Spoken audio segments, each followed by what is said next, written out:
కృష్ణా నదిపై ఆంధ్రప్రదేశ్ ప్రభుత్వం చేపట్టిన ప్రాజెక్టుల వల్ల తెలంగాణకు తీవ్ర నష్టం జరుగుతుందని మాజీ మంత్రి నిరంజన్ రెడ్డి అన్నారు. శ్రీశైలం కుడి మెయిన్ కెనాల్ లైనింగ్ పనుల వల్ల కృష్ణా నదిపై ఏపీ చేపట్టిన ప్రాజెక్టుల మూలంగా తెలంగాణకు సంభవించే నష్టాలు అన్నీ ఇన్ని కావన్నారు. శ్రీశైలం కుడి మెయిన్ కెనాల్ లైనింగ్ పనులు ఏపీ ప్రభుత్వం చేపట్టడం వల్ల కెనాల్ సామర్థ్యం గణనీయంగా 44,000 క్యూసెక్కుల నుండి 89,762 క్యూసెక్కులకు పెరుగుతుందని చెప్పారు. కెనాల్ సామర్థ్యం పెరగడం వల్ల శ్రీశైలం జలాశయం నుండి ఎక్కువ నీటిని రాయలసీమ ఎత్తిపోతల పథకం ఇతర ప్రాజెక్టులకు తరలించే అవకాశం ఉందని తెలిపారు. ఇది కృష్ణా బేసిన్లోని తెలంగాణ ప్రాజెక్టులకు నాగార్జునసాగర్, కల్వకుర్తి ఎత్తిపోతల, పాలమూరు, రంగారెడ్డి ఎత్తిపోతల పథకాలకు నీటి లభ్యతను తగ్గిస్తుందని అన్నారు.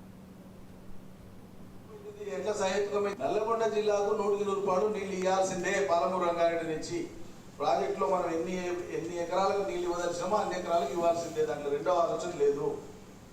కాకపోతే అవే నీళ్లను తక్కువ ఖర్చుతో ఇచ్చే అవకాశం ఉన్నప్పుడు, మార్గం ఉన్నప్పుడు దాన్ని పరిశీలించకుండా ఎక్కువ ఖర్చుతో ఈ ప్రాజెక్టులు చేపట్టడం మూలంగా ప్రయోజనం ఎవరికి? గుత్తేదారులకు ప్రయోజనం. నష్టం ఎవరికి? ప్రజలకు. రెండు రకాల నష్టం. ఒకటి, ప్రభుత్వ నిధులు ఎక్కువ ఖర్చు వృధా అయిపోతాయి. రెండు, ఆ ప్రాంతం కూడా టన్నలు పోయేటువంటి ప్రాంతం గుండా జరిగేటువంటి భూసేకరణ ద్వారా ఆల్రెడీ ఆయకట్టులోకి వచ్చినటువంటి పొలాలు, పచ్చని పంటలు పడుతున్నటువంటి పొలాలు మరోసారి భూసేకరణ చేయాల్సినటువంటి పరిస్థితి ఉంటుంది.